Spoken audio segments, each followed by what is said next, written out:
Hello, family members. I hope you're having a nice day today. I'm a little more horizontal than normal. I hope you'll forgive me. It's been a rough couple of days. I want to talk about Michelle Trachtenberg. Um, I know a lot of people in my generation have really deep love for her because she's been in a lot of projects that were really iconic for our generation. Like, there's just so many. It's so interesting listening to people talk about what their touchstone for her is. Child actor, teen actor, adult actress, like what, where is it that you jumped on the Michelle train? And when I heard that she had passed away, uh, I always, anytime I see anything about a celebrity passing away, I always immediately do a fact check, because there's a lot of people being shady about stuff. But like, I checked it out, and I was just so surprised to realize that she had had a liver transplant. I hadn't heard that. I wasn't aware. I haven't been following her that closely. And so I was very curious as to why that was. And the reason for that is I had an uncle who died on the liver transplant list. So, to me, it's a very personal topic. I know there are several elders in my life that are Hep C positive or have died of Hep C too. So I have that. And so I was just curious. And I was trying to do a little bit of like research into it to see if it had ever been made public, why it was that she had needed a liver transplant or, anything about like her health, that she had decided to make public. And I came across something that absolutely broke my heart.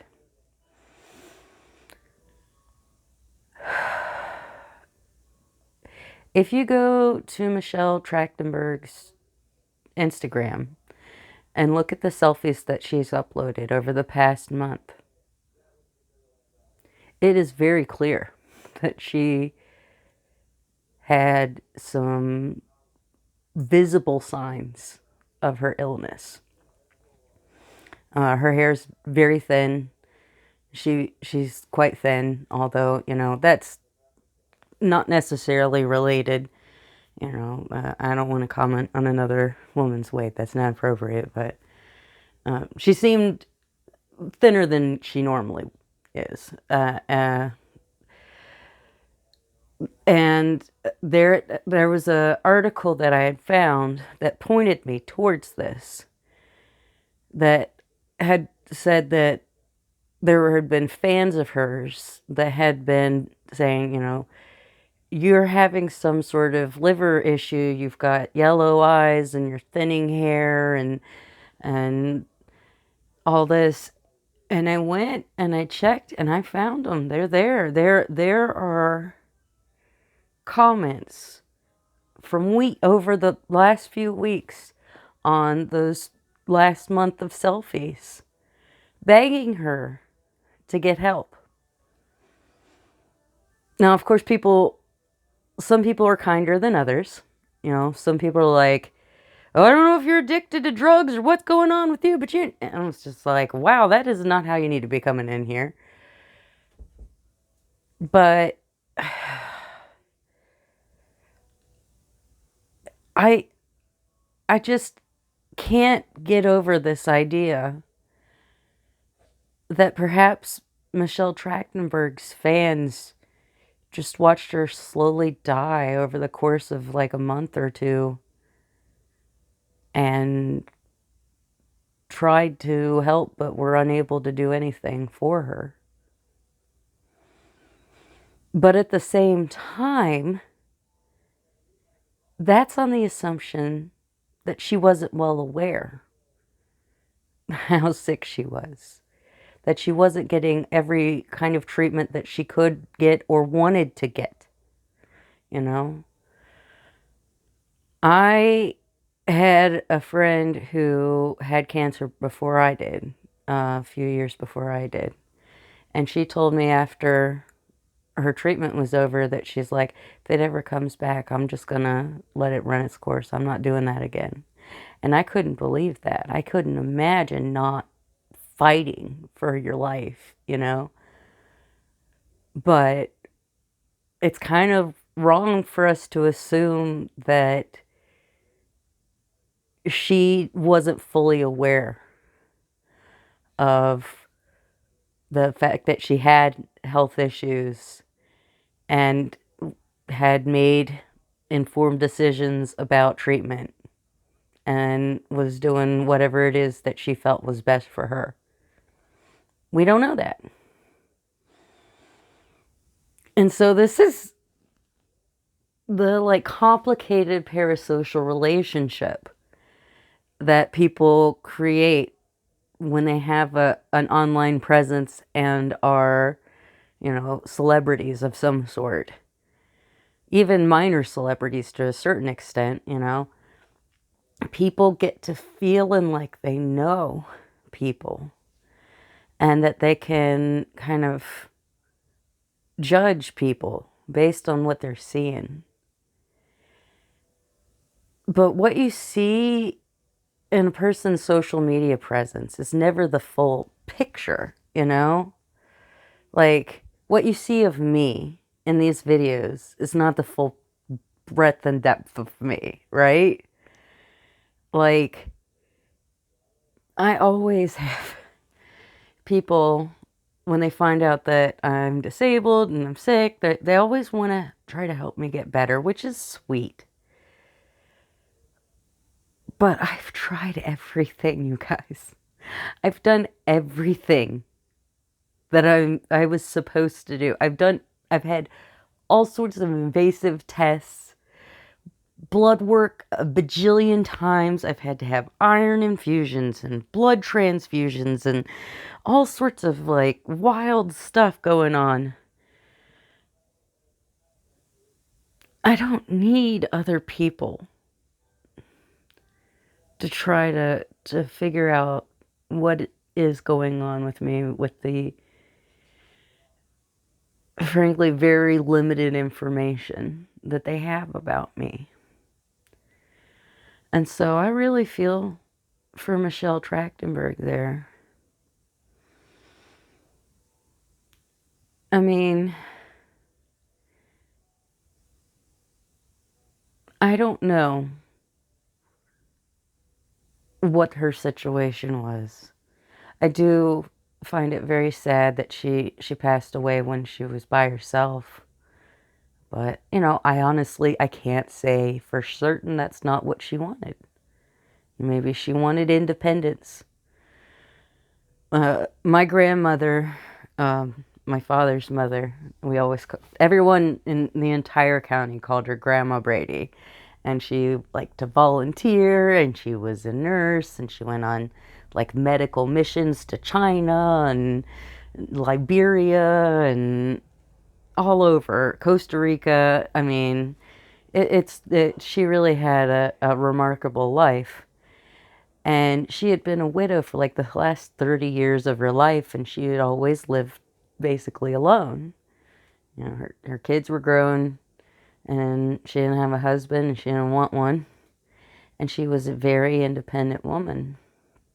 And towards the end of her life, it's possible that she could have lived longer if she had been like in assisted living or was living with family and had someone who was helping her, you know, monitor her health or whatever, you know. But she would never have wanted that. She would have hated that. And so as far as we can tell, she just, went to sleep in her recliner in her house that she loved and then never wake up again. She never had to give up her independence. And that was worth a lot to her, you know? So I hope that the people who were concerned for Michelle Trachtenberg keep that in mind. Keep in mind that they don't know what her situation was. They don't know how much of what happened was deliberate and how much was not. And if there's anyone out there that feels frustrated that they tried to help and couldn't, just know you never were going to be able to. It's very unlikely. So,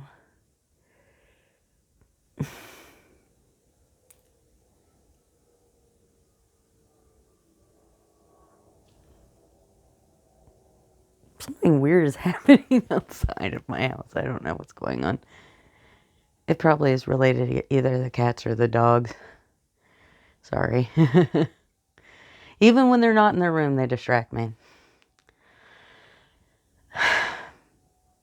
I can't even imagine how awful it must be for Michelle Trachtenberg's fans, friends, family, everyone who cared about her to think about her not even getting to be 40. She'll never be any older than 39. That's so sad. When you're a kid, when you're like in your teens or your 20s, 40 seems kind of old. But when you are 40, let me tell you, it doesn't seem very old at all. It's hard being middle-aged. You know, I know that it must have been difficult for Michelle Trachtenberg and all of the actresses of her generation to go from being child stars to adult actresses and not necessarily be taken seriously because people think of them a certain way when they look at them. Being middle-aged is really awkward. Like, you're not in that coveted 18 to 34 demographic anymore.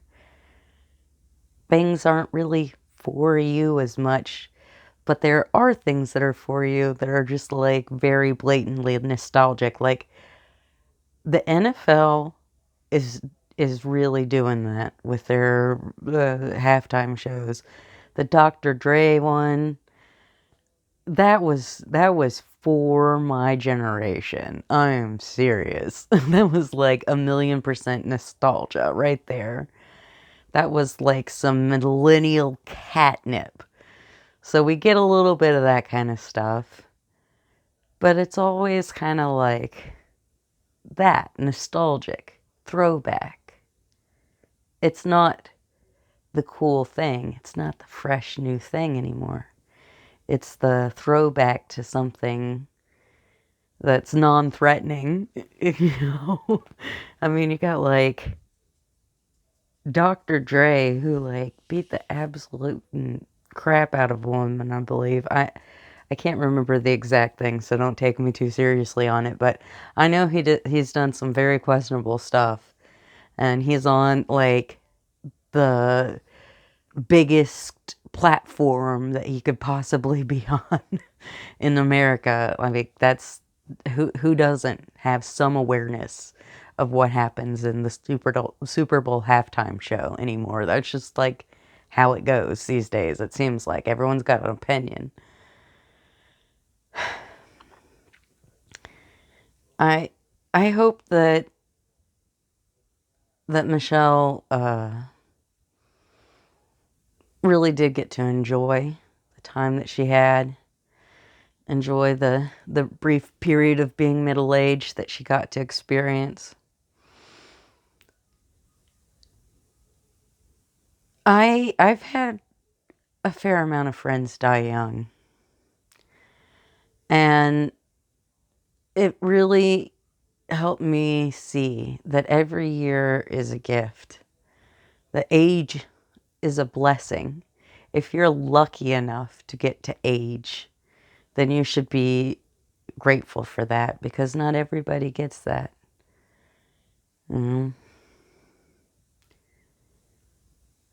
It's hard when we see people like her pass away. Someone who we probably all had some sort of kinship with, because we kind of grew up alongside her. And when a person who you feel that kind of kinship with dies, that kind of brings back your own sense of mortality. I wonder in some ways if that's why Michelle's fans were begging her to get help, or pointing out that her visual obvious symptoms of her illness is because they were hoping that they could avoid having to deal with that reality of their own mortality.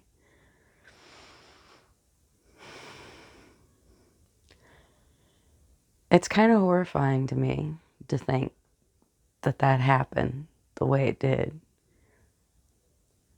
That people saw this evidence of her decline and became emotionally involved in making her aware of it, to the point that, she actually had responded to it. That's like the article I found mentioned her kind of clapping back at it. And it's like, if someone is very, very obviously visually going through it, they probably don't need you to point it out to them. They probably already know.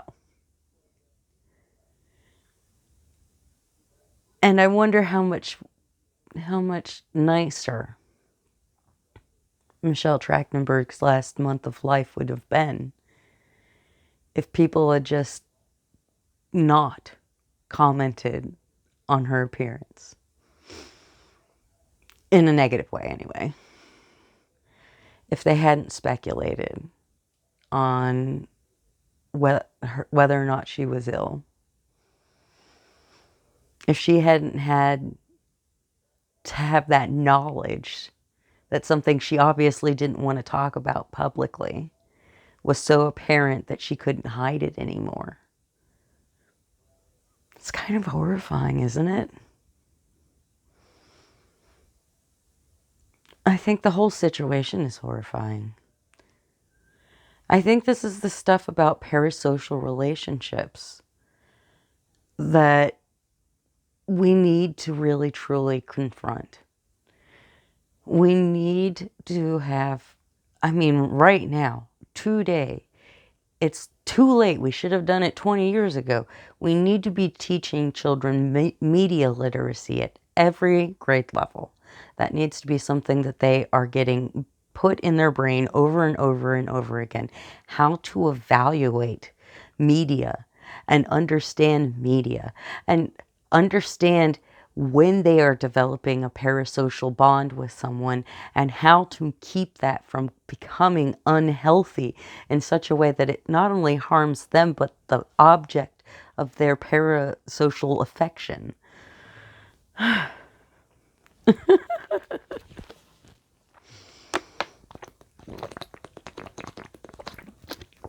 Sorry. Been so dehydrated, like...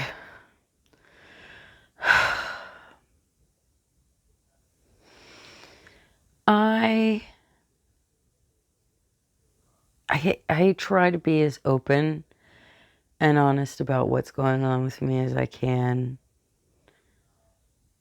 because I can't keep track of things. It's hard for me to remember was going on.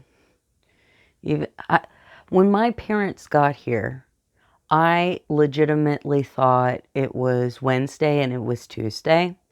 And then I spent all day on Wednesday thinking it was Thursday. Like for 2 days solid. I had no idea what day it was. And so this in a lot of ways for me is a digital record of what's going on with me. And I share it publicly because I like to lecture people. I mean, that's just the honest truth. And I understand that that could have negative consequences somewhere along the line. But it's worth it to me. And I hope that's how Michelle Trachtenberg felt too. I hope she understood that it was just misplaced parasocial concern from people who meant well but just couldn't know everything that was going on. I think it's wonderful when people are supportive of other people. The problem is a lot of times people want to show their concern.